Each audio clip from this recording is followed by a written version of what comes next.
Cumprimento os irmãos em nome de Jesus, e poder fazer isso é sem dúvida um presente dos céus.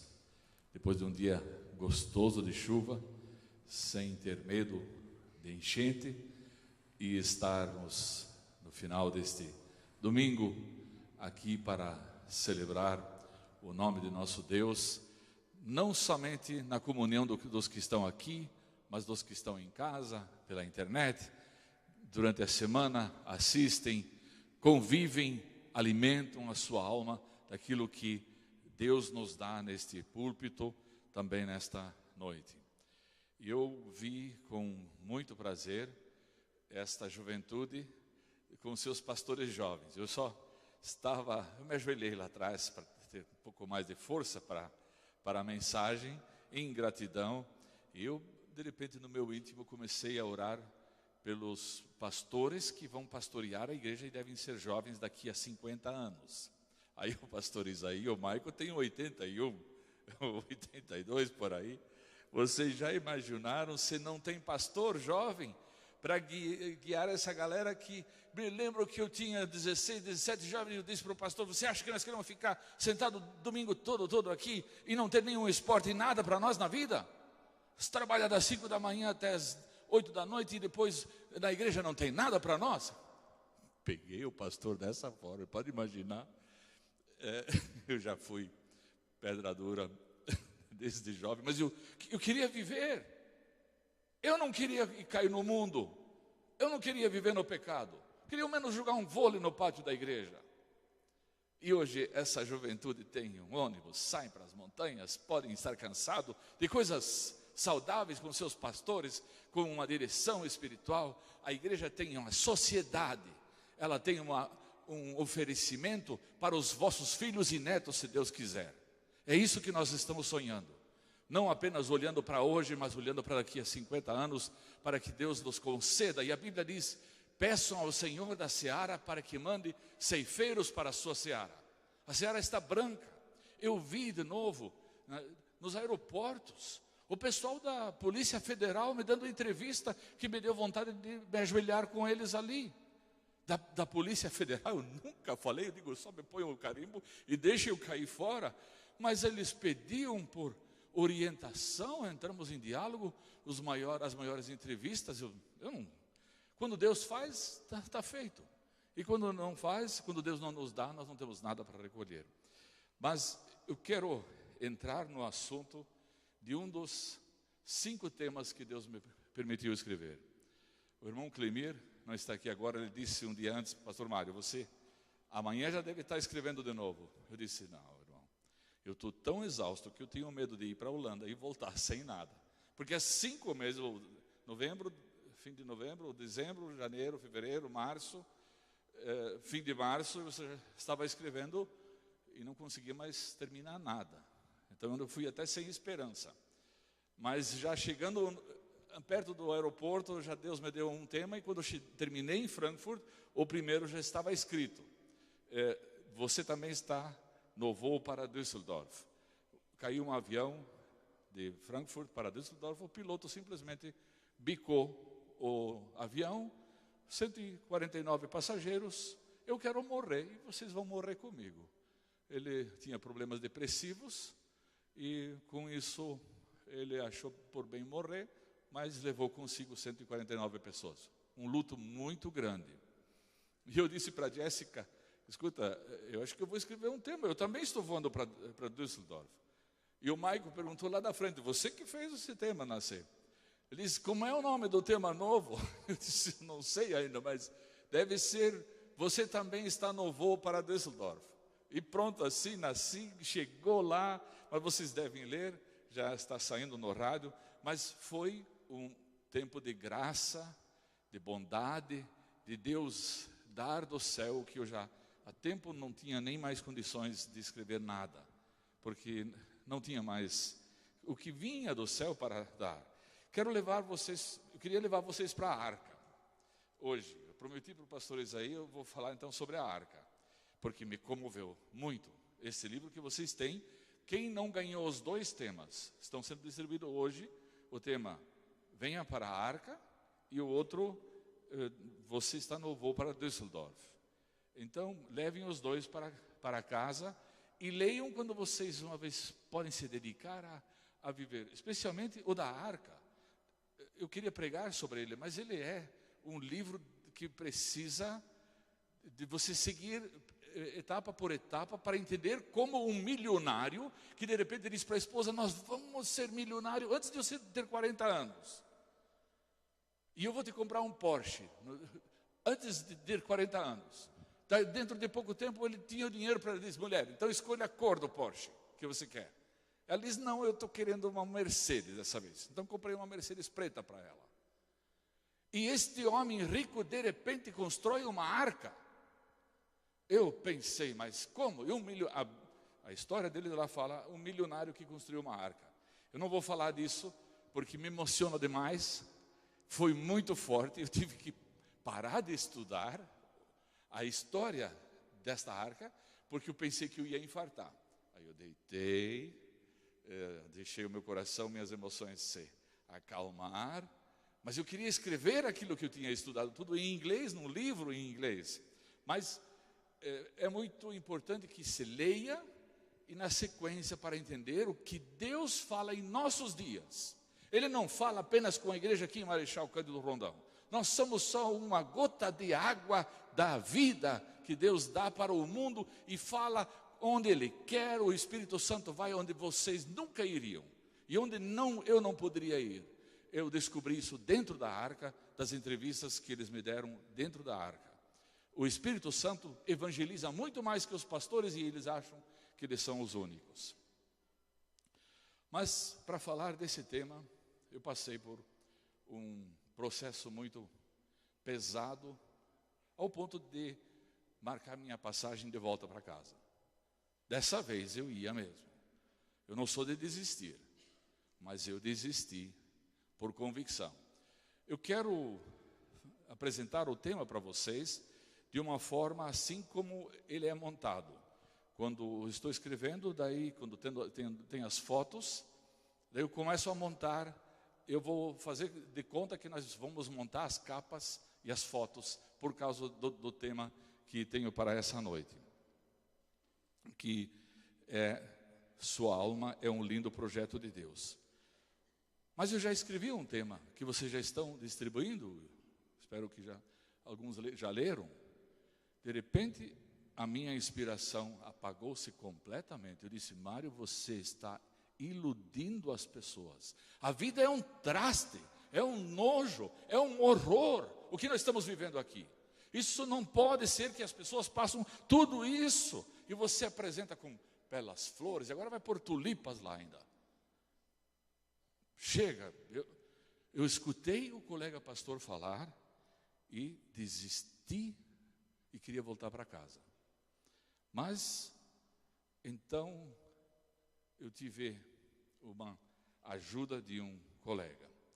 Porque quando viajo para um lugar assim, para qualquer embarque, não viajo para gastar a passagem, nem para fazer turismo.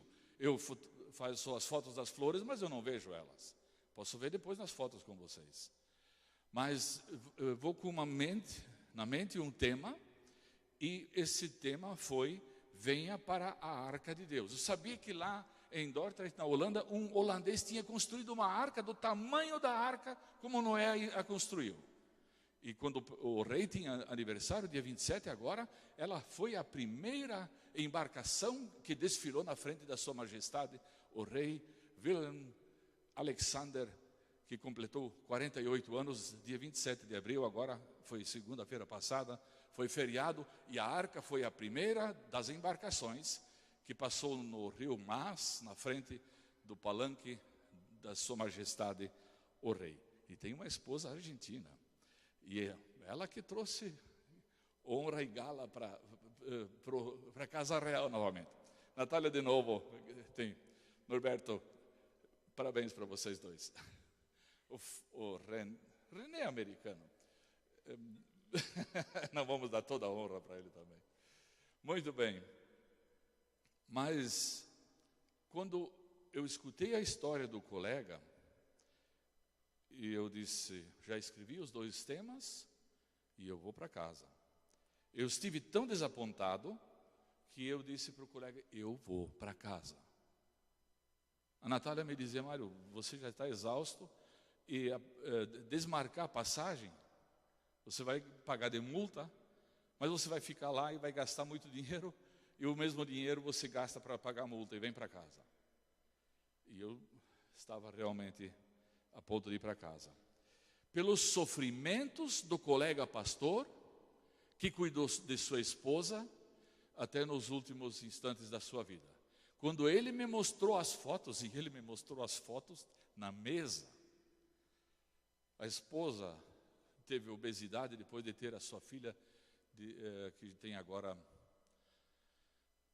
não sei se ela tem 40 anos, mas ela sofreu durante todos os anos, desde o parto da filha, com obesidade, e no final uma doença atingiu exatamente a obesidade, e o sofrimento do esposo foi tão forte, e eu, quando alguém me conta alguma coisa, eu vivo isso, e eu não consegui, eu disse, Adrian, eu vou para casa, eu não vou mostrar flores de uma tulipa, e de coisas bonitas, e dizer que a nossa alma está sofrendo um agravo tão grande, que eu não posso mais escrever sobre isso.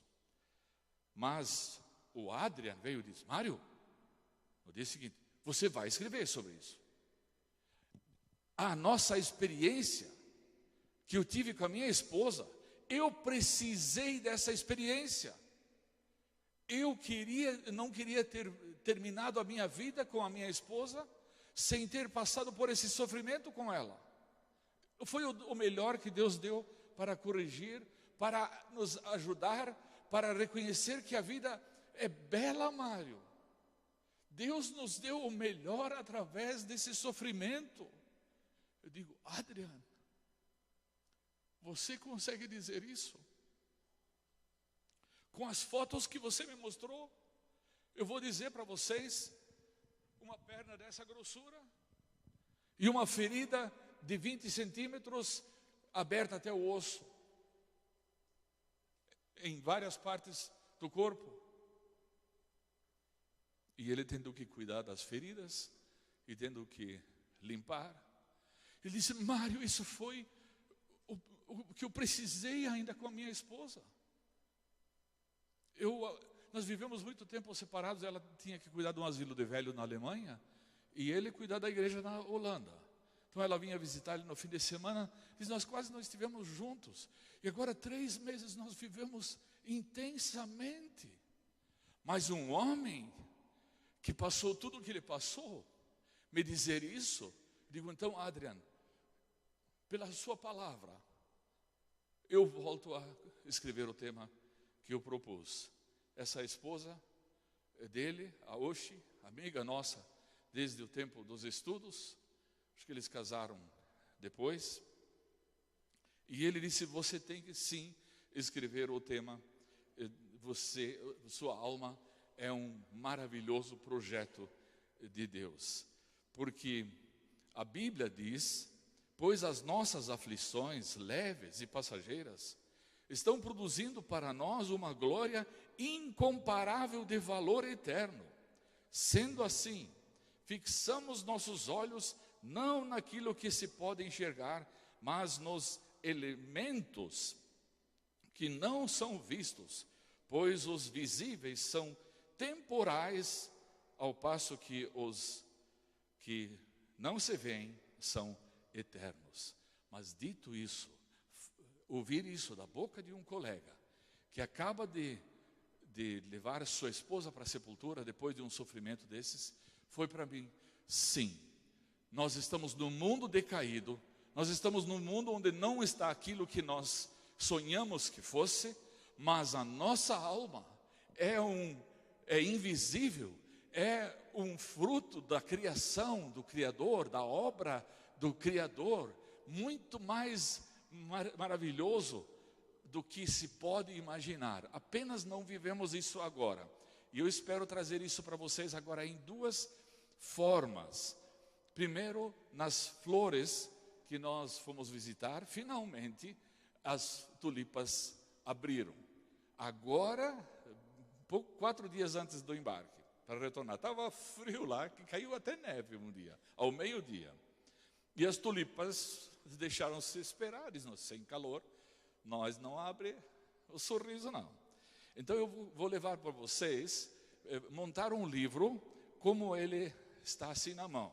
É tudo tão pequeno, fotos pequenas, aqui dentro quando a gente abre, eu coloco as fotos de dentro para a gente olhar um pouquinho mais o que eu vivi nesses tempos. O mais belo está nas páginas coloridas, para mostrar um pouco mais de perto o que se pode mostrar com tanta dificuldade num livrinho desse tamanho assim. Então vamos montar o livrinho. Eu convido vocês para fazer a capa. E isso é um segredo de montagem das 216 fotos que eu tirei lá nas tulipas. E agora eu digo, então vamos começar a montar a capa. Mas nenhuma serve exatamente para o que você quer. Daí eu coloco o tema, o título já sempre vem pronto, mas a foto está cortada desta foto aqui, onde tinha justamente um grupo de Bangladesh fazendo fotos com pessoas que estavam bem preparadas e maquiadas para fazer as fotos. Mas pegaram as flores mais bonitas que tinham. Então eu tinha que cortar elas fora para eu ficar com as flores também um pouquinho. Mas então vamos montar a página interior. Então vocês viram aqui a capa. E agora vamos abrir a primeira página. Então vão aparecer essas 3 fotos. Mas eu vou mostrar uma por uma para vocês elas inteiras. Então eu corto um pedaço delas, mas só posso pôr um pouco. E ela inteira seria assim. Pena que eu não posso pegar um jornal tipo do tamanho da Veja ou algo assim e mostrar tudo isso nessas cores e nesses sabores. Foi bonito encontrar pessoas que já vêm abraçando a gente de Bangladesh. Essa é a segunda foto, também uma parte só retirada. Essa, então, é a terceira, que é retirada desta foto aqui.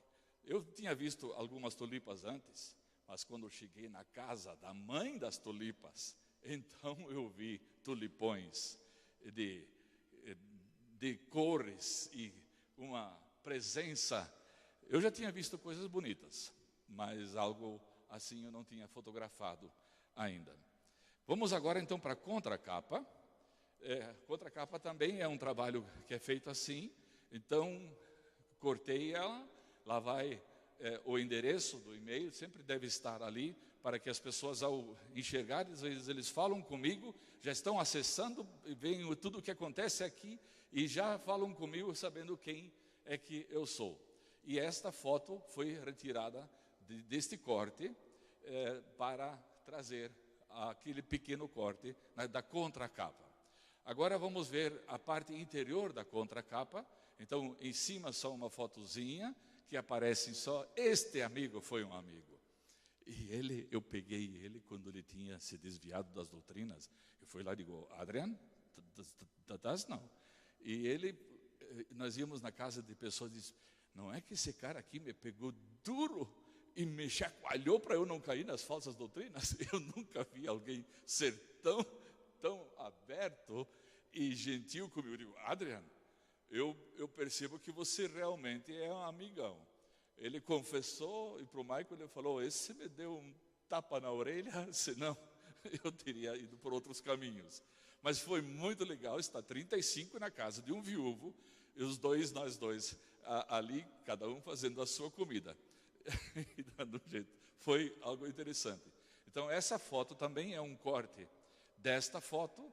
A outra, então, também é um corte só, no livrinho vai aparecer só isso, mas ela é um corte desta paisagem linda aqui que vocês estão vendo agora completa. Depois, a última fotozinha embaixo, a Natália sempre queria que eu colocasse essa como a capa, mas é que ela está enamorada em mim, mas não as outras acham tão bonito. E ela é um fruto ou um corte somente desta foto aqui. Digo para vocês, foi um encanto entrar, mas eu vou levar vocês agora desde a autopista para umas fotos avulsas. porque o que eu não mostro nesse audiovisual, não tem mais, não vou fazer outra oportunidade para mostrar as fotos. Então vamos dar uma passeada rapidinha, só pelos parques, chegar naquele lugar onde estão as tulipas, próximo a Amsterdã, que eles fazem as grandes plantações de tulipas. Esse é o meu amigo pastor Adriano, meu taxista. Ele diz: eu sou taxista dele agora, eu tinha que pagar desmário, eu fui levar lá também, você tem que pagar o combustível aqui também. E agora temos que fazer umas compras e eu tinha que pagar as compras, e ele pegava as dele também, então paga junto, que eu estou te dando tudo dessa vez. Ele estava duro, e daí ele tinha que cobrar cada centavo. Mas chegando perto agora do Parque das Tulipas, tem essas paisagens, que aí o trem justamente estava passando, e pena que não pude chegar muito perto, porque são plantações como fazendas de tulipas. E foi um dia bastante já de chuva, então, mas quase toda Nederlanden é terra baixa. Tem alguns lugares que estão 7 metros abaixo do nível do mar. Se o mar dá uma soprada muito forte, se o vento é muito forte, inunda a Holanda. E por isso o sonho também daquele homem, ele sonhou que a Holanda foi inundada. E neste sonho é que ele teve então um susto e foi chamado para fazer a arca, porque realmente todas as terras, os rios estão baixos, as bombas, as grandes... vocês conhecem o símbolo das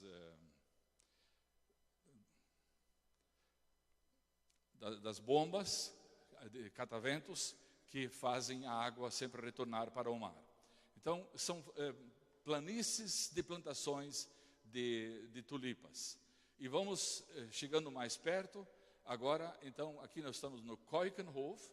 Ali você paga uma entrada de 12... Eu sei que me custou 45 euros a entrada com estacionamento e para ele junto também. Mas, então, a gente perde o fôlego quase do que enxerga de beleza, que eu nunca tinha visto pessoalmente, a olho nu, assim, ali na tua frente. E como a primavera demorou a chegar, então ela estava bem fresquinha, não tinha uma murcha ainda, elas nem estavam bem abertas, um pouco chuviscando, elas estavam molhadas, mas eu tinha achado 3 tulipas lá, já fizeram um sucesso, mas essas eram tão pobres. Daí eu achei essa na casa da irmã do René, e essa então já me parecia muito fantástica, mas quando chegou na casa das mamães das tulipas, então o charme simplesmente cobriu tudo o que eu já tinha visto na minha vida de flores e de lugares, ambientes. Parece que isso não é verdade, mas eu encontrei justamente essa gente de Bangladesh. Parece que tinha uma sessão de fotos ali, porque eles estavam bem maquiados. Eu perguntei: posso bater umas fotos de vocês? Eles já fizeram pose para mim também, se abraçaram com a gente. Essa aqui estava bem preparada, bem para uma foto, e na frente das fotos das flores mais bonitas. Então eu tive o privilégio de tirar algumas fotos deles também. Mas é inimaginável que Deus tem um prazer tão grande nas coisas pequenas. Agora, dali que vem o meu pensamento. É isso que eu queria mostrar. Na Rosa, você é um lindo projeto de Deus. Aqui o tema é: sua alma é um lindo projeto de Deus. E quanto mais eu falei sobre o assunto, falei para pessoas, o pastor Adrian foi no domingo pregar, ele disse: eu vou pregar sobre o teu tema, porque ele estava encantado com o tema da alma ser um projeto de Deus. Nós vamos passar nós estamos vendo aqui as diferentes cores, diferentes tipos de tulipas e flores que eles conseguem produzir há 65 anos nesse jardim de flores. É algo fantástico, e quando nós chegamos bem perto da beleza, daí que ela aparece. É como aqui, essa tulipa que eu pude trazer bem de perto. Esta, então, é a final para nós observarmos um pouco mais de perto. Sendo assim, fixamos nossos olhos não naquilo que se pode enxergar, até não na tulipa, até não nas flores, até não nas coisas bonitas, porque essas são passageiras. Dentro de algumas semanas, essas flores estão murchas e mortas. Não estão mais, a não ser a cebola. Eu creio que todas essas plantações, eu não pude tomar muitas informações, nós chegamos, fotografamos e voltamos, já veio chuva, mas elas devem ser para vender e para criar as cebolas, para vender as cebolas da tulipa. Mas não vamos nos fixar nos elementos que são possíveis de ver. Imagina o que Deus vê em alguém que está caído na rua, em alguém que está lá numa pequena montanha, sim, vocês sabem que as pequenas montanhas que vocês subiram são pequenas montanhas, dentro do universo enorme de Deus. Ainda as montanhas são as miniaturas das coisas visíveis ainda. Imaginem as invisíveis que Deus criou. Eu vou logo para o assunto dentro do livro que deturpam, esse tema ainda está sendo corrigido e vai ser produzido na gráfica escala, agora em pequenas quantidades, só pelo dinheiro que nós conseguimos. Mas o Sigmund Freud, o médico e neurologista e criador da psicanálise, ele dizia que os alunos nas universidades enfrentam isso aqui. Não, a nossa vida é só para o prazer sexual, só para as felicidades sexuais. Isso é o objetivo de tudo que nós temos. Ele se promoveu, Sigmund Freud, em cima dessa tese de que nós vivemos só para a felicidade dos momentos sexuais. Na verdade, ele estava drogado de cocaína até a morte e no fim pediu uma overdose e morreu de overdose, provavelmente de morfina. Mas essas ideias que deturpam a existência humana de homens que se promoveram para ser os grandes sábios, na verdade não tinha concorrência muito às ideias deles, então eles se fizeram grandes. Mas o gênero humano, a nossa espécie, os animais estão do jeito como eles estavam. E o homem também, como decaiu no jardim do Éden. Como ele se degenerou quando ele caiu no pecado. O que aconteceu na queda do pecado, o diabo tentou refazer a última tentativa, quando disse para Jesus, então, já que não quer fazer pão, não quer pular do templo, você me adora, você cai em adoração diante de mim, que daí você vai dominar o mundo. Disse o diabo para Jesus. Quando o único projeto de Deus, ainda intacto, que é Jesus. Não olhem nunca uma pessoa e digam, mas você está vendo, esses são os crentes ali. Esses são os daquela igreja, esses são daquela igreja. Nós devemos olhar somente para Jesus, se nós queremos falar do projeto de Deus. Porque os outros todos vão nos enganar. Nós todos somos espécie de caída. Mas a nossa alma, irmãos, a nossa alma é aquilo que estava em Jesus, que deu a sua mão para ser pregada, que deu sua cabeça para ser coroada com espinhos, em troca do bem que ele podia ter em comando dos anjos, mas em troca disso, ele está à destra de Deus e intercede por nós. Se eu contasse para vocês o que eu escutei de escândalos sexuais, de abusos sexuais de pais para com suas filhas e seus menores de 3, 4 anos de idade, o que eu escutei na Holanda, agora, eu não vou lá para usar o chapéu para... Sol não tem, então não preciso de chapéu. E boné não preciso porque eu não gosto de tapar a cabeça com... Eu prefiro pôr a cabeça numa casa quentinha. Mas eu vou para ouvir, eu vou para entender. O que eu escutei de histórias de pais que abusaram de suas meninas, de suas filhas, aos 3, 4 anos de idade, e agora com 80 anos de idade, as mulheres, as senhoras, estão destruídas. Toda a sua vida passaram destruídos, não tendo um casamento feliz, pelo que o pai fez com as crianças. Gente, eu não posso acreditar que isso é nossa sociedade civilizada na Europa. O pai volta do navio e pega a sua filha de 3, 4 anos de idade. O resto eu tenho que me segurar para não falar. Mas não é possível que nós, como membros da igreja, que nós, como cristãos, venhamos a participar desse jogo nojento e sujo em nossas casas, debaixo dos tetos das nossas casas. Se a igreja não pode dizer, mas se eu cheguei em Frankfurt, eu queria alguém que me ajudasse a entrar na internet. E alemães não tem, quase só tem estrangeiro. Daí encontrei um senhor, ele disse, não, vem cá, mas todos falando um alemão horrível. E daí eu perguntei, glaubst du an Jesus? Glaubst du an Gott? Ja, wir glauben, wir sind gläubig, ja. Sim, nós acreditamos em Deus. E aí eles são cristãos ortodoxos da Etiópia, 2 etíopes, lá no aeroporto falando comigo. Daí eu disse, então, mas se vocês creem em Jesus, então nós vamos estar juntos na glória. Epa, diz ele, espera aí, não é todos que vão entrar lá, porque aqui são umas pestes, eu falo curto e seco agora para dizer as coisas, aqui andam pelos caminhos maus, e depois lá em cima eles querem ir para o céu, nix, lá para baixo, diz ele.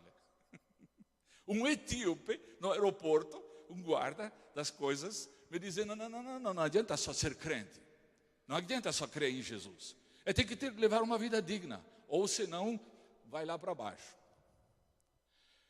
Mas se nós não podemos fazer uma diferença, irmãos, se nossos filhos, se nossas filhas, se nossos netos não estão mais seguros na casa de um pai crente, então me desculpe uma coisa, tem que ir para a cadeia e ficar lá até o fim dos tempos desta raça.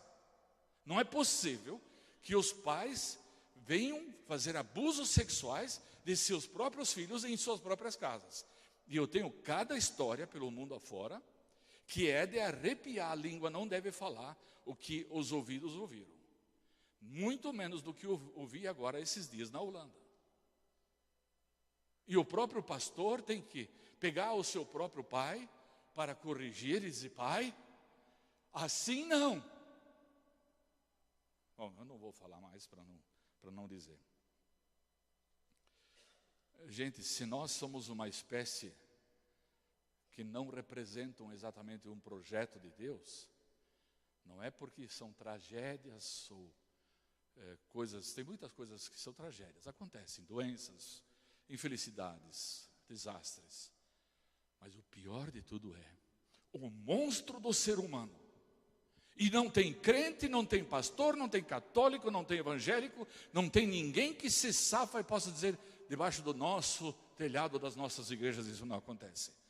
É horrível. Eu vi durante 42 anos coisas que eu nunca queria ter conhecido na história da minha vida. E conheci agora de forma de arrepiar.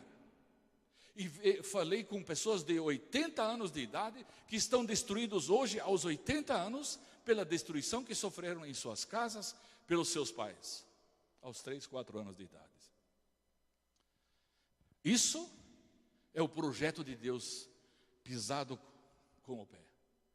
E para isso não há uma pétala que aguente. Vamos exigir em nossas casas honra e respeito, dignidade, e ver, e viver, e praticar, e viver. Ou ninguém vai lá para cima. Ou ninguém vai entrar. No céu o mal não entrará. A maldade e o pecar no céu não hão de estar, pois o mal lá não entrará. Lembra, irmão Neubecker, quando se cantava, tocava na bandinha essa música? Hoje eu gostei de ver um velho hippie cantar no culto. eu já vi pessoas felizes no culto, mas eu nunca vi ele bem sozinho, Na igreja lá na Holanda, cada um pode servir a Deus como ele quiser. Tem algumas igrejas, então, rapazes de 10, 12 anos, terno e gravata, ou camisa branca e gravata, te cumprimentam, vão e cumprimentam tudo como uns meninos de alta sociedade. E os outros, de novo, vão para a igreja de qualquer jeito. E vi um hippie no culto. Quando ele levantou, estava parado assim na minha frente, eu digo, eu vou para casa buscar minha máquina fotográfica para fotografar essa cena aí. O velho hippie, ele tinha pego a esposa, lembra o tempo dos hippies? Não sei se escutaram disso. Depois os Jesus people entraram lá e, de repente, todos inventaram de sair pelo mundo e comemorar. O governo pagava um salário e ele pegou um trator e uma casa rodante, um trailer, e foi passear com a família dele e o governo que pagava. Mas ele no culto, ele cantava assim.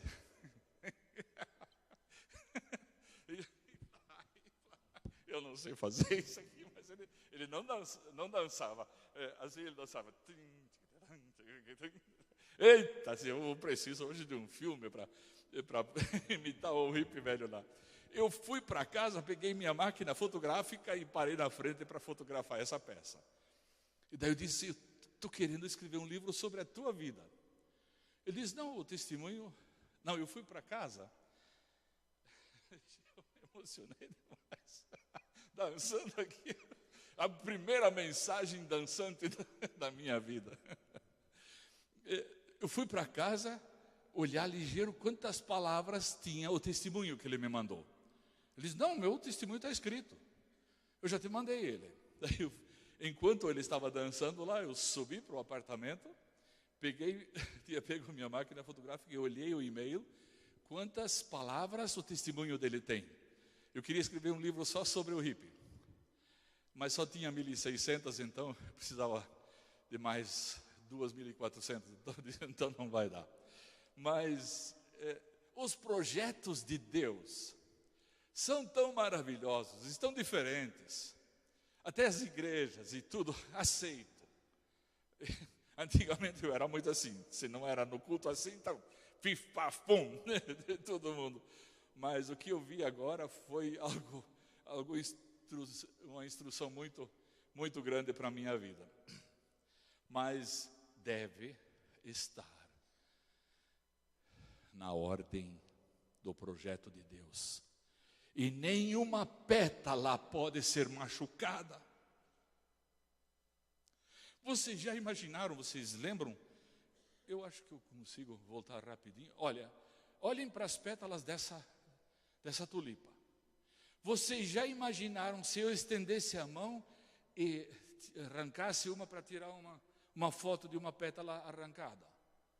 O guarda viria para dizer, mas escuta, você tem que meter a mão aí para dizer que é bonito? Tira a mão daí, deixa essas tulipas.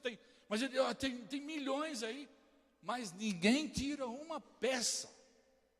Eu escrevi num dos temas, nenhum fio de cabelo de minhas filhas ou de alguém pode ser arrancado, a menos que acontecesse por um descuido de uma mão que a gente coloca aí. Mas nós somos responsáveis para cuidar deste projeto de Deus. E do relógio, quem cuida lá em cima? Alguém? Vocês têm um relógio bem estragado. Esse não funciona para mim. Nossa, eu nem comecei ainda. Eu preparei até de madrugada para trazer para vocês ao menos uma terça parte. E agora já passou o horário, mas eu só vou passar então a poesia do professor e filósofo e pedagogo e investigador de Portugal, 1906 a 1997, que escreveu: não há duas folhas iguais em toda. Deus é duas folhas iguais em toda a criação. Nas formas presentes, nos atos distantes, mesmo semelhantes, são sempre diferentes, mas outras não jazem, nem caem, nem gritam, apenas volitam nas dobras do vento. É dessas que eu sou. Assim somos nós, irmãos, únicos, peças únicas. Eu não posso continuar agora, mas fui para um encontro de pastores e quero terminar com o pastor Victor, uma entrevista com o pastor Victor. Eu disse: ô pastores, vocês que estão aqui, quem pode me dizer por que você é um projeto, um lindo projeto de Deus? Quem quer me dar a resposta? Um pastor fugiu, ele já tinha fugido uma vez, o outro, e o pastor Victor disse: el proyecto de Deus soy eu sou o projeto de Deus. E eu gosto de pegar, digo: Victor, o que você queria dizer com isso? Você me daria uma entrevista gravada? Ela vai estar no livro. Ele disse, falando para o microfone, diz: Mário, não que eu quero dizer que eu sou especial, mas eu sou assim, único como Deus me fez. E eu gosto de mim como Deus me fez. Eu acho que eu sou, esse é o projeto único que Deus fez. A minha vida é única. E o Sérgio, o esposo da Melody, que já estiveram várias vezes aqui, eu chamei ele e digo: você quer me dar uma entrevista também? Gravada? Ele disse: sim, pode sim. E ele veio e gravou. Daí ele disse: mire, eu hago pinturas, eu faço quadros, eu pinto quadros. E no quadro que a gente pinta, desenha, tem alguns detalhes, os outros são o quadro, e eu não acho que eu sou o quadro, nem o único desse projeto do quadro que Deus pintou, mas eu sou um detalhecito. Me gostou, el detalhecito. E ele disse: na pintura, se a gente mira, onde que ela está? Não está aqui hoje? Ele disse, na pintura, se você pinta um detalhe e erra ele, e borra ele, faz a segunda vez, não sai mais direito. Esse detalhe é tão importante que vai estragar todo o quadro se você erra esse detalhe. E se você tenta refazer ele, pois assim ele me falou. E eu acho, diz ele, eu não sou o centro do quadro. Eu também não sou o quadro. Mas eu sou um detalhe desse quadro. E esse tem que estar perfeito. Senão não é o quadro. Senão não é aquilo que era para ser esse quadro. Irmãos, nós somos mais importantes diante do céu e da terra, que Deus mandou o seu Filho unigênito para salvar o que se havia perdido. Ele não disse: tá bom, vou esmagar essa raça de gente humana. Deus ama. Ele diz: puxa, daria para nós fazer algo do teu projeto? Você tem um plano, mas você aceita que possamos trabalhar nisso? Então eu quero ser mais. Já foi terminado o terceiro tema. Você é um projeto que serve? Projeto que serve é o quinto tema que eu escrevi nesses dias. Quero apenas nos inclinar para um momento de oração. Vamos nos inclinar.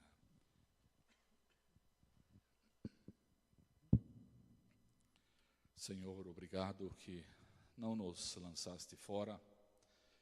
Não somos o que devíamos ter sido.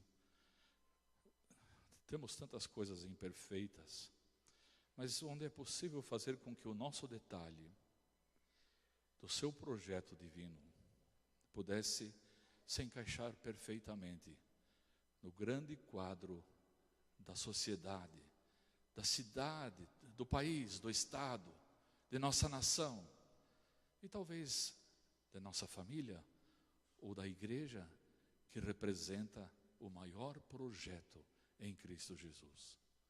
Obrigado, Senhor, que me deste a graça e me ajudaste a vencer quando eu não podia mais.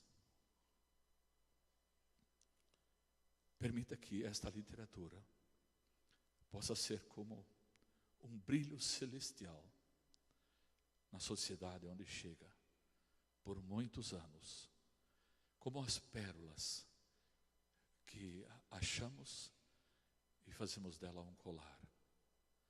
Peço a tua bondade e misericórdia sobre o projeto de vida da alma de cada irmão aqui presente, de cada criança que nasce em nosso seio e é apresentada aqui neste altar, que nenhuma pétala, nenhum fio de cabelo desta gente que o Senhor nos confia para as próximas décadas e centenários seja arrancada da alma dos nossos irmãos.